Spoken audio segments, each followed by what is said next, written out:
Business Takeout presents The Healthy Entrepreneur with Maxine Choy.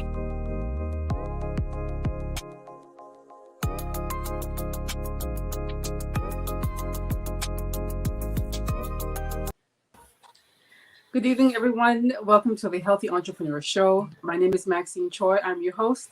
And the Healthy Entrepreneur Show is brought to you by Business Takeout. Business Takeout is a social enterprise, nonprofit, and we focus on helping to increase Black wealth through education and empowering them through wealth and education. Please follow them on all social media platforms. This is Facebook, LinkedIn, YouTube, and Instagram, of course. So before we get started, I'll introduce myself real quick. My name is Maxine Choy. I'm a health and nutrition coach. And if you'd like to have a consult with me if you're ready to take care of your health and well-being, I can certainly assist you with that.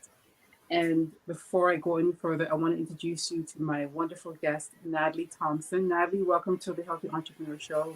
Thank you for having me. You're so welcome. And I love speaking with you because you actually inspire me to keep going. When we first chatted and what we were talking about, how we related to each other in terms of where we stand in our own space. You and I talked about letting go and letting go of expectations. We talked about taking care of ourselves, like really taking care of ourselves, and what does that really mean? Right. And I want to just, right. So I brought you on the show because I want to get into a lot of things that you and I have experienced in the past. And I also want the audience to get to know you a little bit more, because I think that you have so much things happening and so much potential. So welcome again. Thank you. So let the audience know a little bit about you so that we could. So my name's Nathalee, as stated. I am a single mother of two. I recently, in the past 3 years, retired from the nursing industry, which I absolutely loved, but I felt like it was time for me to move on and to grow into a different field that I was passionate about. Right now, I am preparing to compete at the Toronto Pro Super Show, which is a bodybuilding competition. Awesome. And so I'm in the bodybuilding industry, and just something for me to do and to keep active and to just enjoy.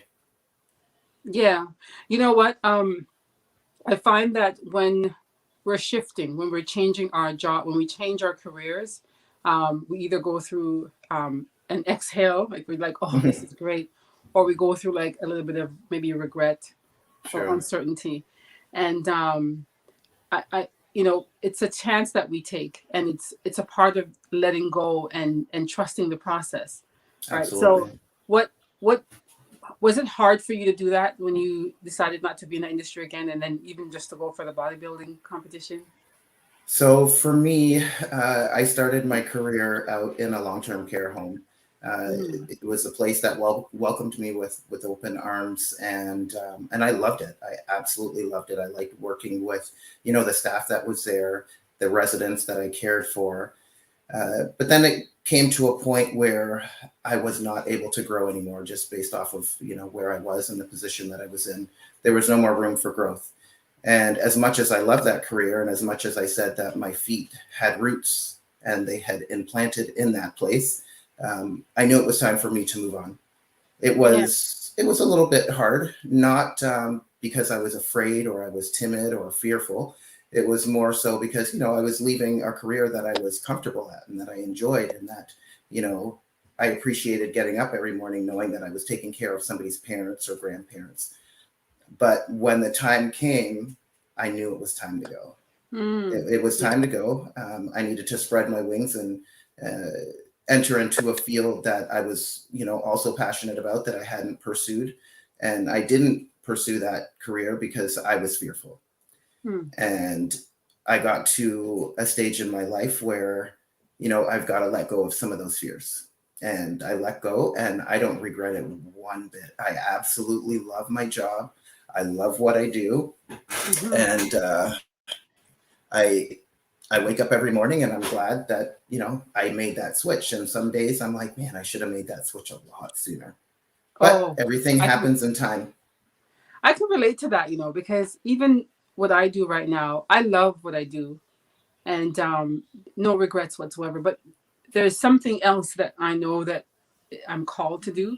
And I finally decided to just take that plunge. And I haven't really discussed it much, but it's kind of one of those things where I had to think about really what was best for me or where I would thrive the most, right? So I totally understand how you feel with making that change. So what are your, the bodybuilding thing that you're doing? So tell me a bit about that. What's happening? So I have two daughters. One is 20, my eldest is 20, my youngest is 13. And with my first daughter, I had some medical complications, high blood pressure, and, in and out of the hospital. Delivery went well, gained 62 pounds, and coming coming from, I played soccer at a high level, and to have that weight sitting on me, it was foreign. So, I tried to get back into soccer after her, but then she got active in sports and school and life. So I kind of took a step back and said, it's about her. She's got to do it. I want to get her to excel in the things that she enjoys doing. And then I had my second daughter, and I had lost majority of the weight. And then I put the 62 right back on, exactly 62 pounds. Yes. So this time it was a little bit more challenging because the hypertension got worse to the point where I was hospitalized, and I had to, once my doctor allowed me to go home, I was to be in the hospital for every day. I was at the hospital every day doing the non-stress test, and there for 2 hours a day. Yes. And I had to get taken off of work and stuff. Wow. And it was about a year, maybe a year and a half. I don't even know if it was that long. I went back, or maybe it was about 6 months to a year. I went back to my doctor for a checkup after I had her. And he said, "Oh, your blood pressure's still up." And I'm like, okay. And he said, "Okay, so I'm going to need you." He gave me referral to get one of those monitors put on. And then he was like, "We may have to put you on medication." I left his office. I sat in my car with the two referrals, or the prescription and the referral. And I sat there probably for about 5 minutes, and I'm like, absolutely not. Absolutely not. So I ripped both of them up. I drove straight home. Well, I drove straight in the direction of my house, and across the street was a gym. And I went to the gym and I signed up immediately. I hired a personal trainer, and I worked with her for probably about 6 to 8 months. And I saw the weight starting to come off, and I met some people who were in the bodybuilding industry, and I was fascinated. I was like, wow, this is a whole different world. It is. And and I always reflect back to the movie with Angela Bassett. Yes. What was it? What's Love Got to Do with It? And I'm like, one day I'm going to have arms like her, man. I'm going to have arms like everybody wants her arms. Everybody wants Angela's arms. Yes. Yeah. So, I connected with a couple people at the gym. I met a wonderful lady. She's one of my bestest friends, Erica, and we connected and we trained together and we started competing together, and it was a whole different world. And I don't regret doing it because it allowed me to come out of my shell. I was somebody back, when I was younger, I would never put on a bikini.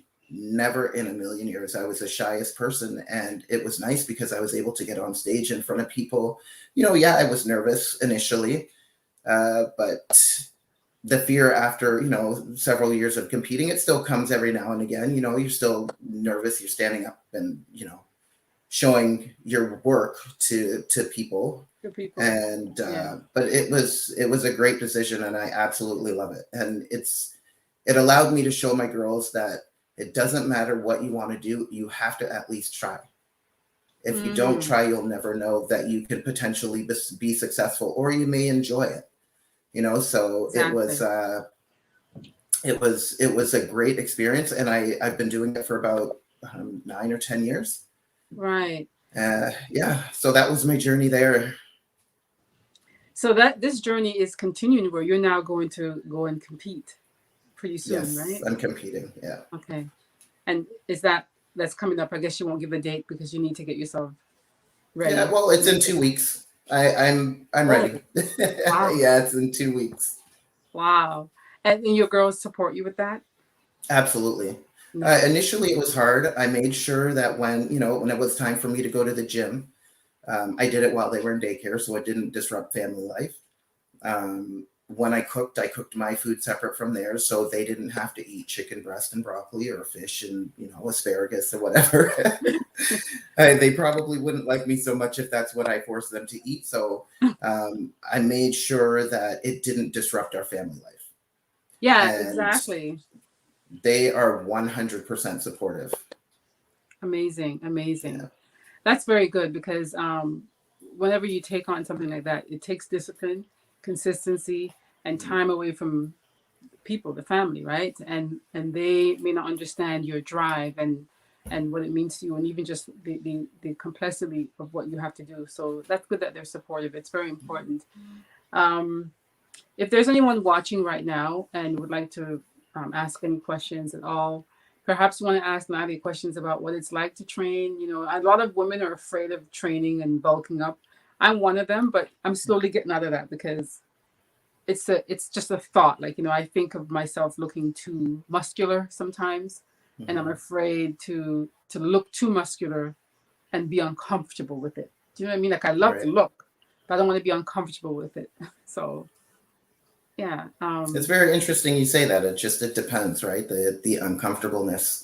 And I hear it all the time. My girlfriend and I were talking about it today, and somebody was asking her about personal training, and they said, "Oh, I don't want muscles like that." Well, you don't have to. You don't have to. Just as long as you feel happy within yourself, that's all that matters, right? You take yourself to the level that you want to get to. Yeah, I mean, if you work with a personal trainer, then they'll make you work out according to where you want to get. But like, I feel with with me, I'd probably bulk up so quickly that I'd be so uncomfortable. Yeah. So we're talking. Oh, you know what? Before we continue, there was some questions or some comments on there. If the producers can bring it up so we can address that. So Banky says, change is comfortable at first, but who wants to live their life saying, "What if I had?"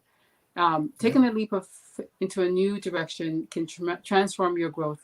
And uncomfortable at first, but is what you meant. Yes, I get it. I totally get what you're saying, Banky.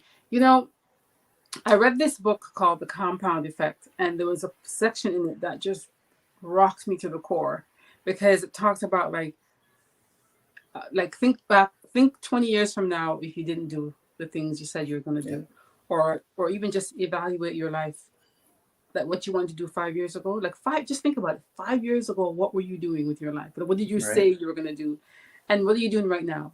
5 years. It doesn't take that long. So it talked about like, are you at the place you want to be financially, physically, mentally, love, whatever. Like, it's so interesting how just that particular section of the book just really had an impact on me. So with Banky's comment, um, just take a chance, take a leap of faith, like just do it. Like, I'd rather do it Absolutely. than regret it, right? Yeah. So, and I think this falls in line with what we're going to talk about self-care, like taking care of you. We're not talking about the usual self-care where you again take a bubble bath or whatever the case may be. It's taking care of the things that is going to be right for you within, like deep down inside. It means making a decision to either stay in or leave a situation. It could mean, changing your career path, changing the way that your family treats you, like whatever the case may be. So just, can you tell me a time when you had to say, to everyone, look, it's my turn. I gotta go. I gotta take care of me. Uh, so I would say I can't even remember the time. It was several years ago. You get into relationships, and you go through the honeymoon phase. Everything is fantastic. Oh yeah. Everybody's doing the proper thing, right? And then you become more engaged with that person. You may potentially live with that person. And you know what? Sometimes people end up marrying that person. So I was in a relationship, and I seemingly at that time was doing everything that that person wanted me to do, or to be that person that that person wanted me to be. And I got to the point where I'm like, okay, I got to wake up here. Um, I had two girls, we're raising two kids, and I just was not myself. I wasn't free spirited. I wasn't, going out and doing the things that I enjoyed doing because, I wanted to make my boyfriend happy at the time. And it became very emotionally and mentally exhausting for me. And not so much on his part. There were some times, yes, I won't put all the blame on him, but also on my end, because I was allowing these things to happen. And it got to the point where I said, I just have to do what I have to do. I have to be comfortable within myself. And a part of that was my bodybuilding journey, because it wasn't something that he liked, because I was too big.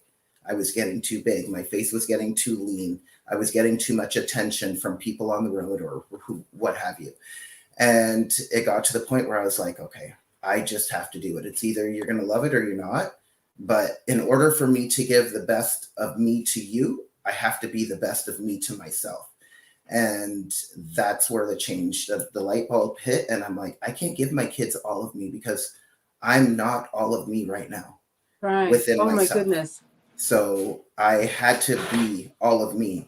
And so I could give that to them, and I could nurture them the way that they needed to be nurtured. So I had to, it didn't happen overnight, but things progressively, started to go downhill. And eventually I was just like, okay, I've had enough. It's time to go. I'll raise my kids on my own.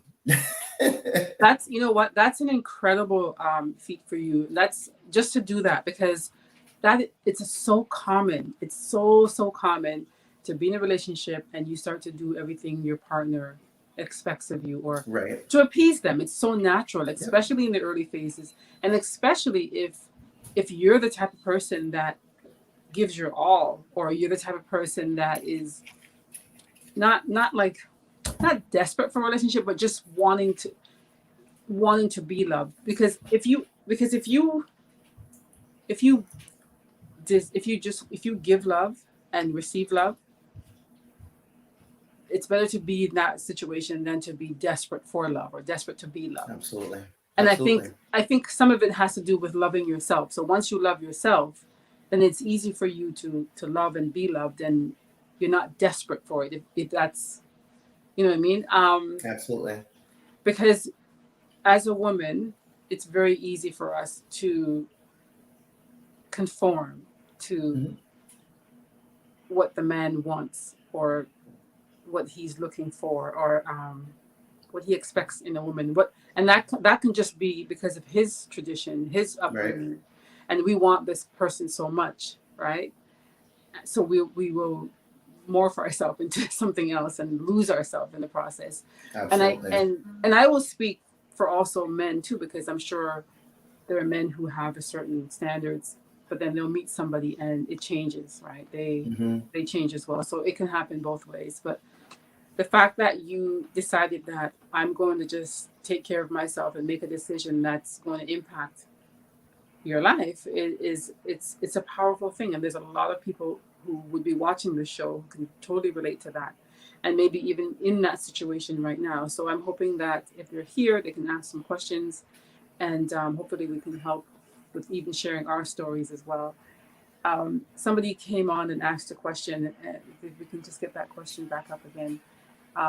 So Deborah Whalen Payne, Deborah Elaine Williams. Thank you so much for watching, Deborah. So Deborah asks, do you train with the same routine now as you did when you were first started? Interesting question. No. No. Our bodies change.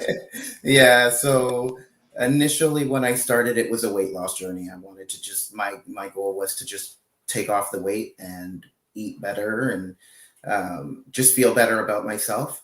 Now it is what I call an art.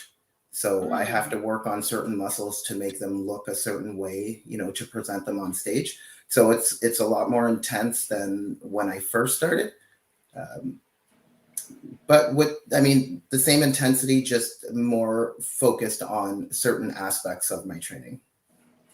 Yeah, I can imagine, because I've watched a few bodybuilders, and watched a few videos, and how the target is so different, and the intensity, and even what you eat, right? Yes. It's all about, yeah, I totally, and you guys can transform your bodies within like a week. For me, my goodness, I'm trying to get my six pack, and I'm almost there, but like I have my Keep days working, I'm it'll so bloated. come. What'd you say? I said, keep working, it'll come. Oh, I get my six pack in the morning, okay? When I wake up in the morning, it's like pow pow. Well, just pow pow. So that's 4 packs, right? By the time I eat breakfast, it's like one keg, right? And then it just keeps going. I swear, like I'm just not going to eat one day, so I can admire it. But I can't wait to see how you do, and I hope that I'm just wishing you the best in this. Yeah. Thank you. Okay, so expectations. When people start off relationships, right, they come in with a should. It's like a should backpack. Somebody once sent me a video about that.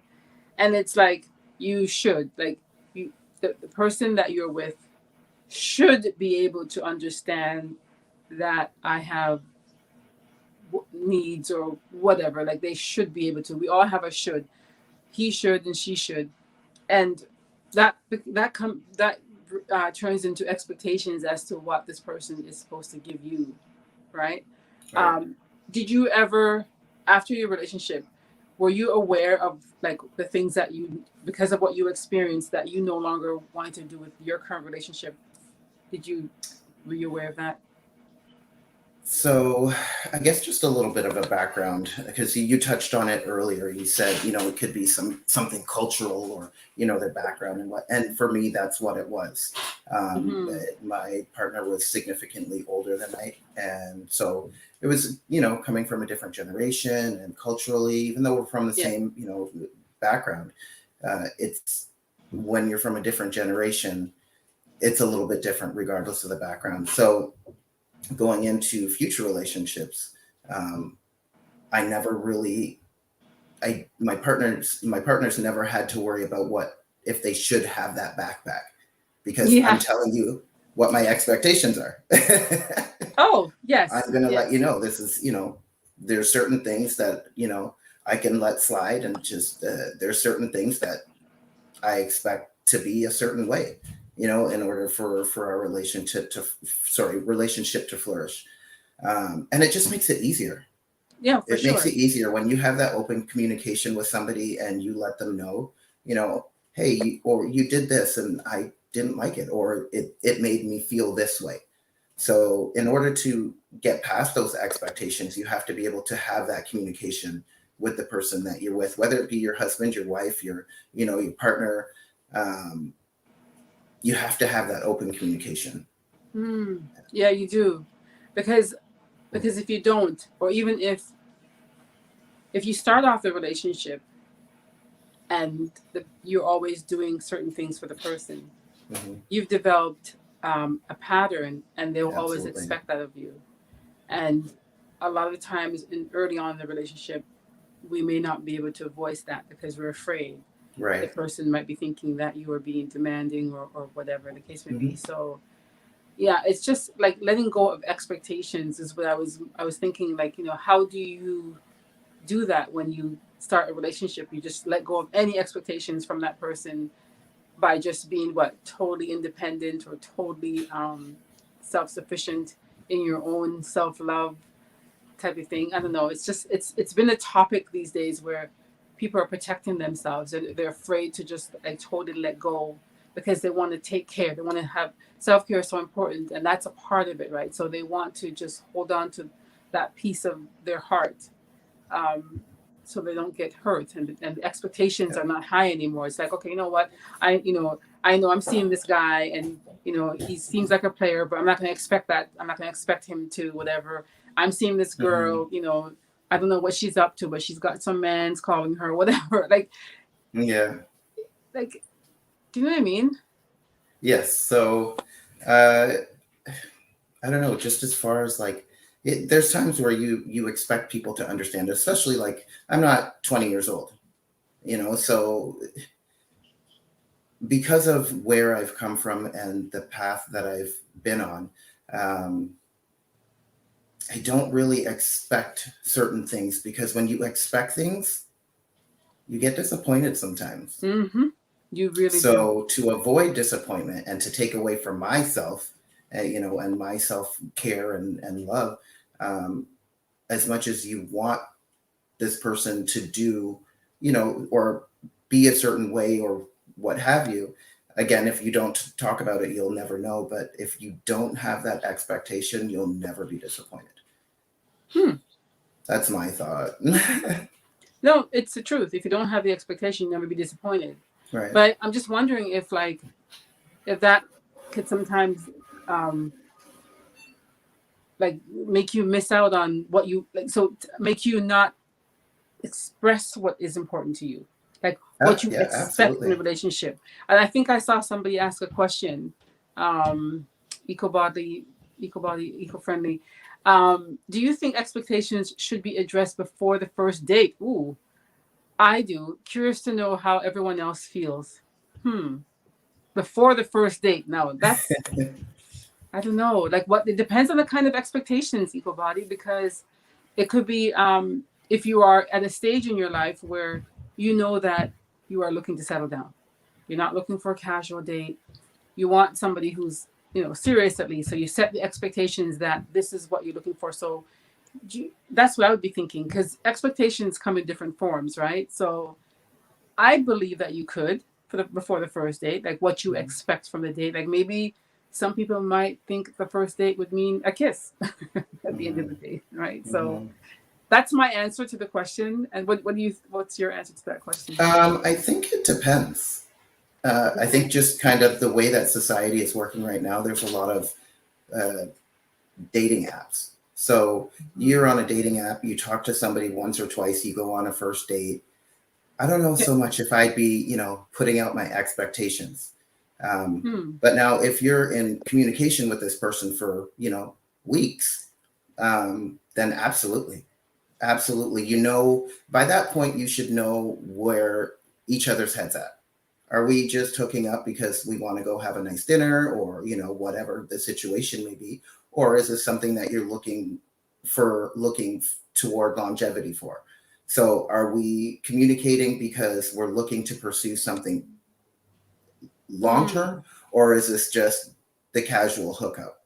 I'm not going to, if it's something that I'm looking towards, and this is somebody that I could see myself being with, absolutely 100%, I'm telling you my expectations. Yeah, that's a perfect answer, actually. It really is, because it's better to say it up front than to just go in blindly, or even going in with no expectations and then not knowing what will happen, you could be wasting your time. Absolutely. Right? So Absolutely. I get it. And Banky had said that she believes it as well, because time is important to her right now.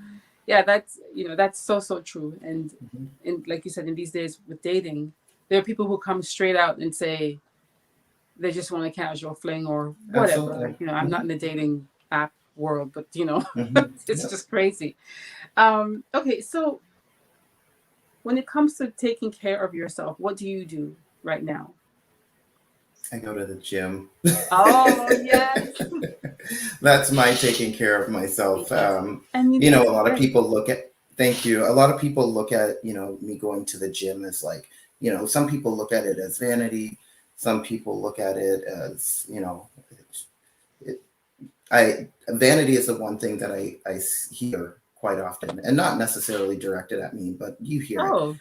But for me, going to the gym is my physical strength, my emotional strength, my mental strength. So when I say I'm going to take care of me, I'm going to take care of me wholly, not just the physical aspect of it. It gives me time away from work. It gives me time away from the kids. It gives me time away from COVID. It gives me time away from stuff that I just need to take a breath.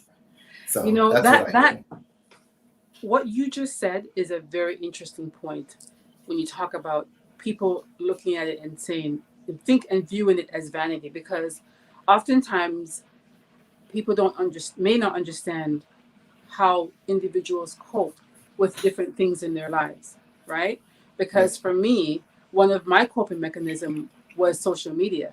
And I Mm-hmm. remember when people would be so misconstrued in the fact that I was creating, it was a vanity thing for me, but really and truly it wasn't. It was my way of preventing myself from going down to the negative rabbit hole. And I Absolutely. use social media as a way to be positive and to keep positive and to remind myself that this is what I need to be every day. And even when I used to do my workouts and post pictures of my body, not naked or anything, but you know what I mean, but just like Mm-hmm. showing my physique, oftentimes I would the green gremlin in my head would say something like, "Oh my gosh, like somebody's rolling their eyes, somebody's saying, oh my Mm-hmm. gosh, she's always at the gym." And I used to show videos of me working out at the gym. So yeah, like, or even when I'm at the gym and you're checking yourself out, people might think it's vanity, but it's actually like a mental uh it's a help. Like it helps me mentally, spiritually, physically, and it's like my life. And it's time that we we have to recognize that each person goes through and or um, deals with uh, things, stress levels or whatever differently, Absolutely. or to cope, right? So thank you for sharing that about some people view it as vanity.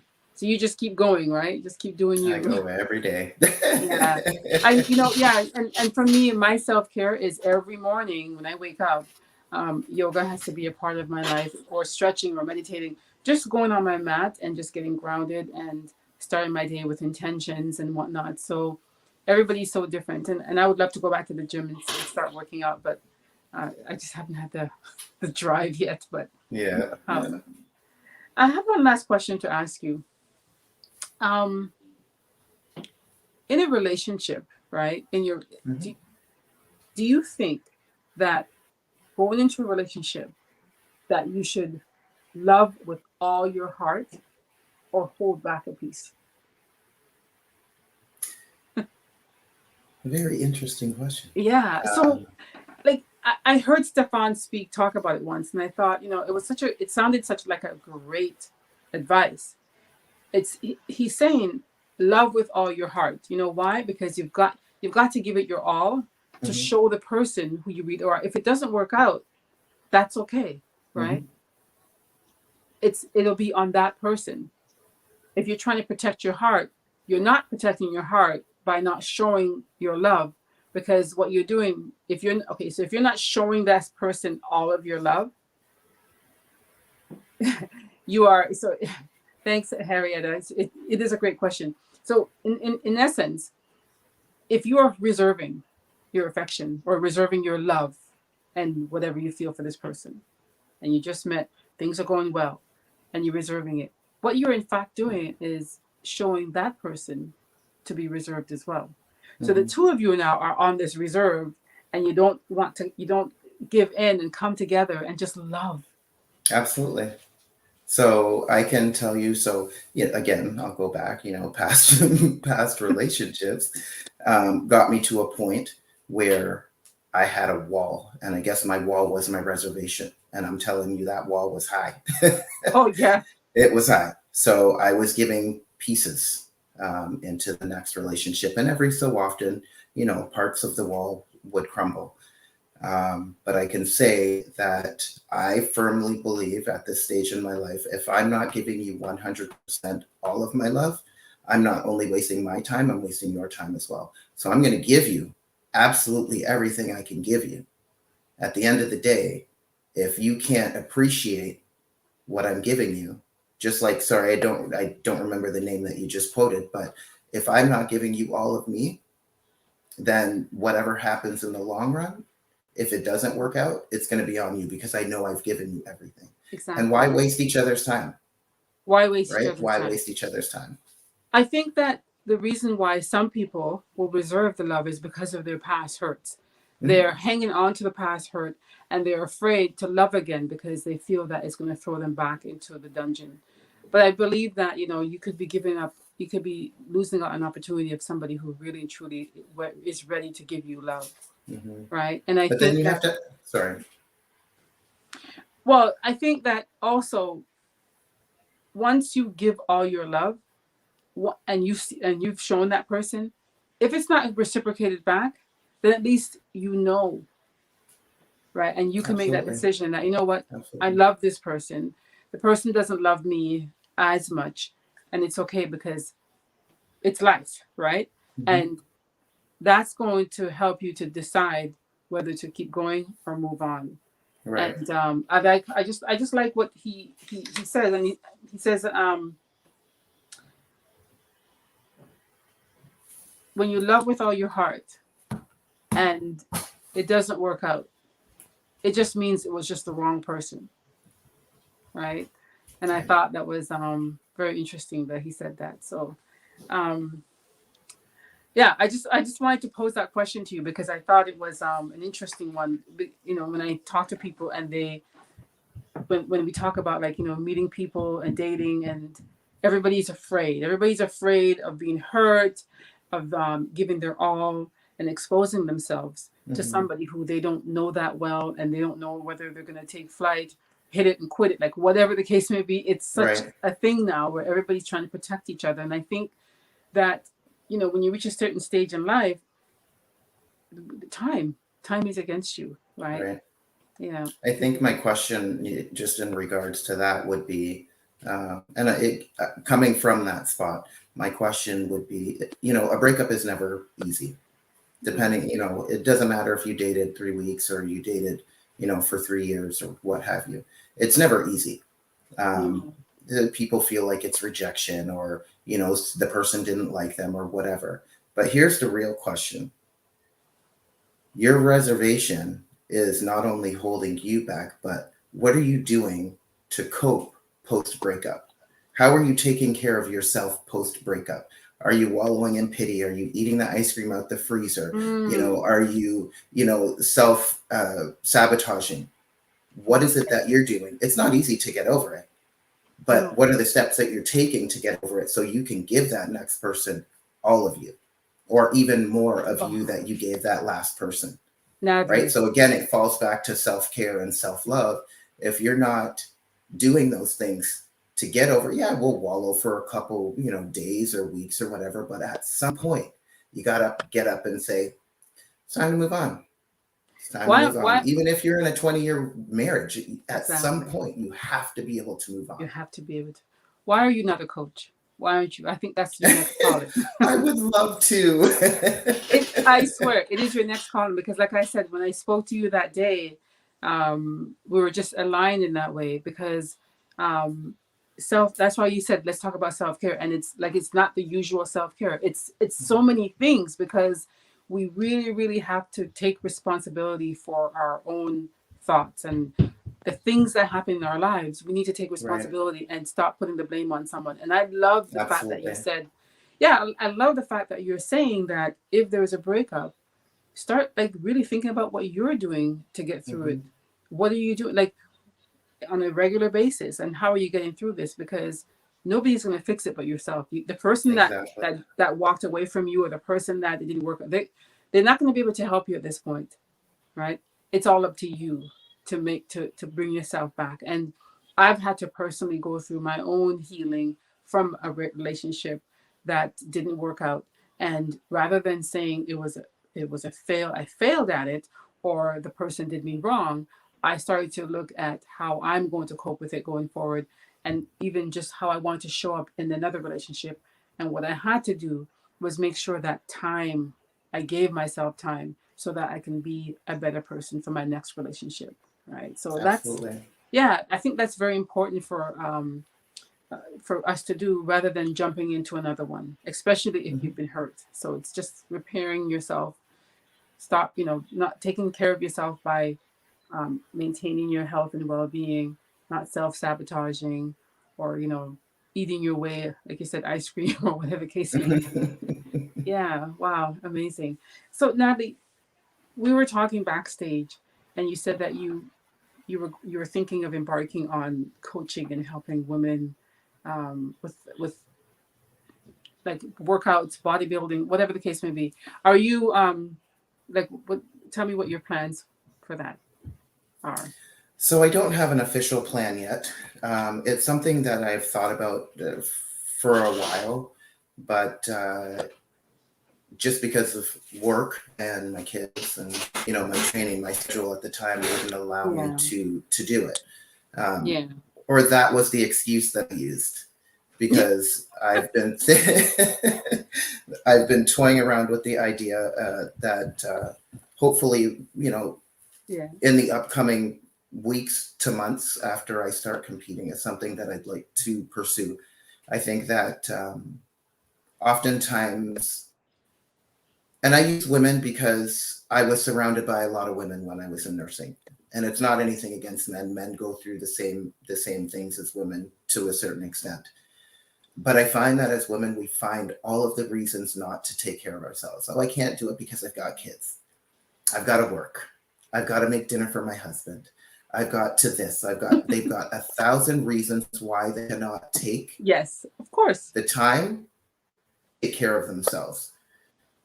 Coming as a mother, single mother of 2 kids, I raised my kids the majority of their lives by myself. I made time to make sure that I was okay. So my plan is to work with all individuals, not just women, but I think I'd like to let women understand that it takes half an hour, depending on where you want to get to, just a half an hour. Half an hour. It's an so hour. true. And we don't have to meet at the gym. I'm looking at, potentially doing the online thing, as well as in the gym if I can. Yeah. But I just want women to know that it just takes a little bit of time. I was talking to a lady yesterday at the gym. One of my buddies is training her, and she's having a challenge because her husband is not enjoying her process right now. Oh. And the one thing I said to her, because I told her, I said, when you train, try to train where it doesn't disrupt your family life. Then nobody will have a problem with it. She says, I do. She goes, but Nathalee, I come in on a Saturday and it's just for an hour. And I said, okay, so let me ask you this. How different is that 1 hour from grocery shopping? How different is it that 1 hour for going to sit and having a coffee with your friends? Exactly. That 1 hour going to the mall, it's 1 hour. It's 1 hour. You should be allotted to take care of yourself. So I just want women to get into that mindset, and even men get in that mindset. It doesn't take a long time. No. It takes a moment in time. And we can find an hour. We can find 45 minutes to take care of ourselves. So that's what I'm looking at. It won't be, like I said, it'll be when I get to, take a moment to breathe after I compete, and then, put pen to paper and start toying with ideas and getting everything solidified at that point. Well, I think it'll be great when you do, and I'll be looking out for when you launch that, and certainly will support you in that, because oftentimes people they need someone to motivate them, and it could be just the way that they think, the way that you think about working out. And I like the fact that you just said it's just an hour, right? Yeah. I usually use it. I dub the term that just 20 minutes a day, at least, the very least you can do is 20 minutes of stretching. And that's just a little bit, right? And you do that on a regular basis, eventually you'll pick up the momentum and start working out harder, right? And longer. So it's just those little moments that you need in your life. And I think that if you have the right person that's going to help you, then you're on the right track. Thank you so much for watching and for coming on the show, Nathalee. Where can people find you? Oh, my pleasure. It was great speaking with you. So your Instagram page is Iron Empress 3. Iron Empress 3. So it's a capital I, right? Yes. Yeah. That's right. Okay. So Iron Empress 3 on Instagram. If anybody would like to follow Nathalee on her journey and support her as well. And I want to thank the audience for watching and everyone who answered the questions. I really hope our conversation has enlightened you in some way, and hoping that if you've embarked on any one of these journeys in your lives where you need to make a decision and take charge of your health and well-being, please consider the self-care component of it, because it's so important. And if you ever need any assistance, please feel free to reach out to me, because I can help you on that journey. And of course, Nathalee can help you on that fitness journey as well. Thank you so much, Nathalee. It's great. Thank you for having me. You as well. Yes. So with that, everyone, stay well. Please don't forget to follow Business Takeout on LinkedIn, Facebook, Instagram, and YouTube. Thank you so much, everyone. Have a good night and stay well. Bye-bye. If you enjoy our programming and want to help support Black entrepreneurship, please donate today. www.businesstakeout.com/donate.